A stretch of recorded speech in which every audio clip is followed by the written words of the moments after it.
अस्सलाम वालेकुम। आज की इस वीडियो में हम लोग कब्रिस्तान के बारे में बात करेंगे।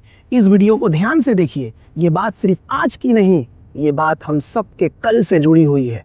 सामने शब बारात आ रही है, 4 फरवरी। वो रात जब हम अपने मरहूमीन को याद करते हैं, कब्रिस्तान जाते हैं, फातिहा पढ़ते हैं, दुआए मगफिरत करते हैं। लेकिन आज मैं आपसे सिर्फ दुआ की बात नहीं कर रहा, मैं बात कर रहा हूँ जिम्मेदारी की।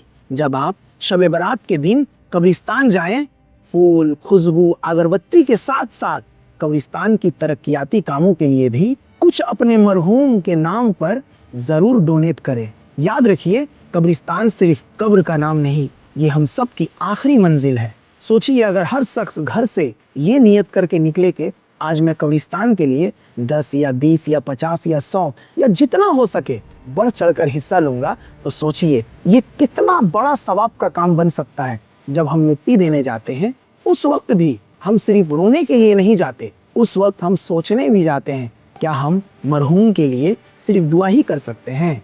क्या हम मरहूम के नाम पर 10, 20 या 50 भी नहीं दे सकते? सोचिए जरा, अगर हर मिट्टी में शामिल होने वाला शख्स कम से कम 10 या 20 कब्रिस्तान को डोनेट करे, तो ये भी कितनी बड़ी नेकी बन जाएगी। एक ज़रूरी बात, इस तरह के कामों में ऑनलाइन डोनेशन से बचने की कोशिश करें। खुद कब्रिस्तान जाएं या अपने किसी जानने वाले के हाथ से कब्रिस्तान के लिए कुछ दें। खासकर औरतें, मैं आपसे बात कर रहा हूं जो मेरी वीडियो को देख रही हैं, जो कब्रिस्तान नहीं जा पाती, लेकिन उनका शौहर, बेटा, भाई या कोई रिश्तेदार तो जाता होगा, उनके हाथ से कब्रिस्तान के लिए कुछ भेज दें। याद रखिए, दुनिया की दौलत, शोहरत, चीज़ें यहीं रह जाती हैं। हम साथ सिर्फ वही ले जाते हैं जो अल्लाह की राह में खर्च किया होता है। अगर आप पैसों से मदद नहीं कर सकते, तो कम से कम कब्रिस्तान के फलाह बहबूद के कामों में वहाँ के जिम्मेदारों से मिलकर हाथ बटा सकते हैं। ये भी एक नेकी है, और शायद बहुत बड़ी नेकी है। मैं किसी पर्टिकुलर कब्रिस्तान की बात नहीं कर रहा। आप जहाँ भी हैं, अपने शहर, अपने मोहल्ले के कब्रिस्तान के लिए डोनेट करें। अपने लिए भी, अपने मरहूमीन के लिए भी। कल जब हम नहीं रहेंगे, तो हमारे रिश्तेदार हमारी मग़फ़िरत के लिए दुआएं करेंगे, फातिहा पढ़ेंगे। ये सब ठीक है, लेकिन अगर हमारे नाम पर अल्लाह के राह में कुछ खर्च किया जाता है या कब्रिस्तान को डोनेशन दिया जाता है, तो ये भी नेकी का रास्ता है, और अल्लाह इसका बेहतर अजर अता फरमाएगा। मैं हर कब्रिस्तान के जिम्मेदारों से कहना चाहता हूँ, ध्यान से सुनिए, जब भी किसी की मिट्टी हो, 1 या 2 जिम्मेदार लोग कब्रिस्तान में मौजूद हो, स्पीकर के जरिया या तेज आवाज में कब्रिस्तान के डोनेशन के लिए अपील की जाए। क्योंकि अक्सर क्या होता है, लोग सोचते हैं मिट्टी देने के बाद पैसा डोनेट करेंगे और फिर भूल कर चले जाते हैं।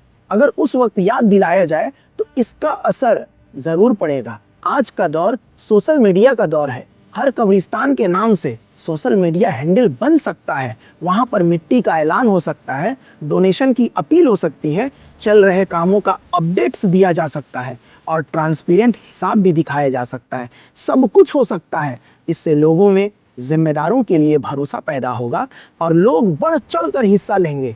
ये मेरा मशवरा है, बाकी फैसला जिम्मेदारों के हाथ। अगर हर मोहल्ले के 1 या 2 ग्रुप महीने में सिर्फ 1 दिन कब्रिस्तान की सफाई की नियत कर ले, तो कब्रिस्तान साफ सुथरा रह सकता है। हम कब्रिस्तान जाते हैं, वजू बनाते हैं, पाँव हाथ धोते हैं, गंदगी दिखती है, कभी बोल देते हैं, कभी चुप रह जाते हैं, लेकिन साफ करने का नहीं सोचते। सोचिए, अगर नौजवान जिम्मेदारी ले और सोशल मीडिया पर अपडेट मिले, तो कितने लोग साथ आ सकते हैं। कभी कभी चीज़ों को दिखाना बहुत ज़रूरी हो जाता है।